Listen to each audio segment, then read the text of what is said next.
Ok, dans cette vidéo, je vais te montrer comment ne pas payer d'impôts, comment payer 0 € d'impôts sur tes revenus locatifs, de manière tout à fait légale, bien entendu. Actuellement, mes biens immobiliers me rapportent plusieurs dizaines de milliers d'euros par an de loyer. Et combien je paye d'impôts dessus? Évidemment, 0, et ça va durer comme ça encore plusieurs années, 10 ans, 15 ans, même plus, si je le veux. C'est pas de l'optimisation agressive, un peu borderline, c'est vraiment grâce à des mécanismes fiscaux qui sont prévus par la loi et que beaucoup d'investisseurs ignorent ou utilisent très mal. Parce que choisir la mauvaise structure fiscale dès le début, ça peut diviser ton rendement par deux. Et à la fin de cette vidéo, tu sauras exactement comment éviter tous ces pièges-là. On va commencer par la première, la location nue en nom propre. C'est le statut par défaut, t'achètes, tu loues vide, et tu te fais massacrer par les impôts, massacrer fiscalement. Tes loyers vont venir s'ajouter à tes revenus du travail, donc si par exemple tu es dans une tranche, une TMI à 30%, tu vas payer 30% plus 17,2% de prélèvements sociaux, au total 47,2%. Alors ça a peut-être un peu évolué dernièrement, ça dépend du régime fiscal, mais à quelques 0, quelque chose près, en tout cas tu vas te faire allumer. 47,2%, donc à 41%, on va monter à quasiment 60, 58, 58,2. Sur 1000 € de loyer, concrètement, il va te rester 400 €. Le reste, ça part au fisc. Et le pire, c'est qu'en location nue, tu n'as aucun mécanisme d'amortissement. Tu payes plein pot sur l'intégralité de tes loyers. Et à mon sens, c'est le pire scénario fiscal qui puisse exister. Maintenant, parlons de l'amortissement. L'amortissement, c'est vraiment ce qui change tout, ce qui change la donne dans ton investissement, dans le fait de ne pas payer d'impôts.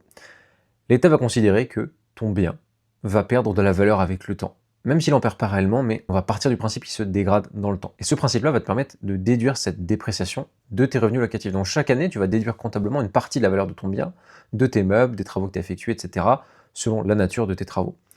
Le bien, lui, va s'amortir sur 25 à 30 ans, en règle générale, les meubles sur 7 ans, et les travaux sur des durées variables, comme je le disais, en fonction de ce à quoi tu as touché. Est-ce que c'est du gros œuvre, du second œuvre, est-ce que c'est du placo, de la peinture, des sols, de la toiture, de la façade, bref, peu importe. En plus, tu déduis aussi toutes tes charges, frais de notaire, la première année, que tu peux passer également en amortissement, les intérêts d'emprunt, le comptable, les assurances, la taxe foncière, les charges de copro, etc. Résultat, ton résultat fiscal est donc à 0, donc t'encaisses tes loyers, et tu payes rien en contrepartie.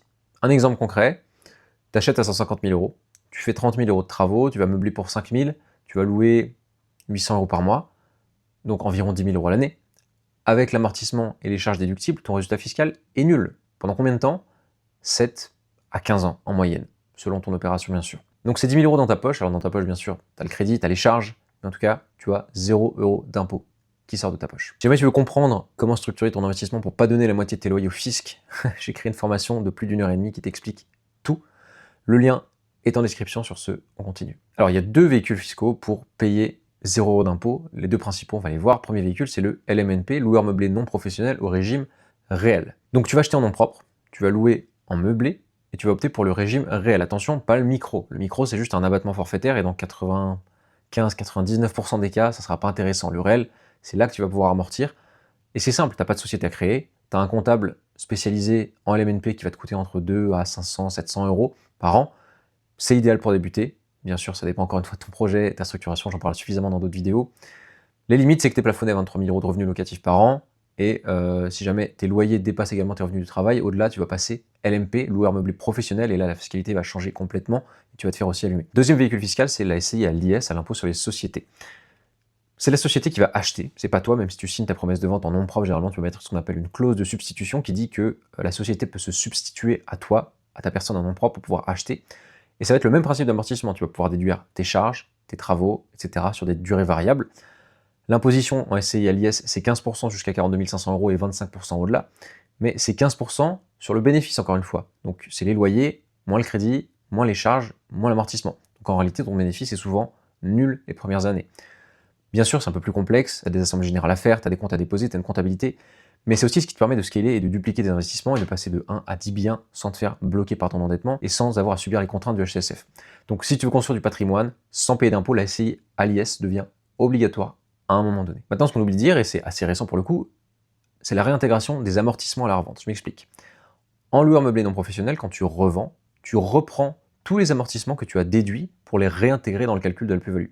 Donc, peut-être que tu ne vas pas payer d'impôt pendant 10 ans, mais en tout cas, tu en paieras davantage à la revente. Et ça, c'est très récent, ça n'a même pas 2 ans. Donc c'est un report, c'est pas une exonération totale. Alors ça ne veut pas dire que le LMNP n'est plus intéressant, il l'est toujours, mais un peu moins qu'avant. Ça veut simplement dire qu'il faut l'anticiper en contrepartie. Autre point, le LMNP, c'est un statut qui est instable, il change à chaque loi de finances, il peut se faire retoquer, on ne sait pas ce que ça va devenir. Ce qui est vrai aujourd'hui ne le sera peut-être plus dans 2 ans, dans 3 ans, dans 5 ans.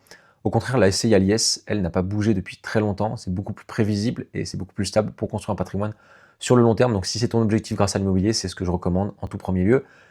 Si tu n'as pas forcément nécessairement besoin de te sortir de l'argent tout de suite, c'est le bon véhicule fiscal, c'est celui qu'il te faut. Enfin, le LMNP, c'est bien pour un ou deux biens. Mais si ton objectif, c'est de scaler, comme je disais, si c'est d'avoir 5, 10, 20 biens, tu vas forcément devoir passer en société. Donc autant le prévoir dès le départ. Donc pour ne pas payer d'impôt, la règle est simple. Premier investissement, tu veux te faire la main, tu veux pouvoir dégager des compléments de revenus. LMNP au régime réel, tout simplement. Simple, efficace, zéro impôt pendant 10, 15 ans. Tu veux scaler, investir à plusieurs, construire un gros patrimoine, avoir une vision long terme immobilier, ce qui est la vision que je recommande et la vision que je prône. SCI à l'IS. C'est plus complexe, mais c'est ce qui va te permettre d'aller loin. Dans tous les cas, évite la location nue en nom propre. Bien sûr, ça peut se faire, hein, mais honnêtement, c'est vraiment pas la bonne stratégie. C'est donner 50% grosso modo de tes loyers au fisc pour rien. Et surtout, fais-toi accompagner par quelqu'un qui est spécialisé là-dedans, parce que ça va peut-être te coûter quelques centaines d'euros par an, mais au global, ça va te faire économiser des dizaines de milliers d'euros sur du long terme. Si jamais tu veux qu'on détermine ensemble quelle structure est la plus adaptée à ta situation et à tes objectifs grâce à l'immobilier, je t'invite tout simplement à m'envoyer un message sur WhatsApp en privé. On regardera ça en détail, je verrai comment je peux t'aider au mieux, avec grand plaisir. Je t'invite également à rejoindre le canal WhatsApp qui se trouve en description, sur lequel je partage du contenu exclusif sur l'immobilier qui te permettra d'avancer au mieux sans faire d'erreurs coûteuses qui vont potentiellement te faire perdre de l'argent, ce qui est bien sûr évitable quand on se lance en immobilier. Les liens sont dans la description. Sur ce, je te souhaite de passer une très bonne journée. On se dit à la prochaine.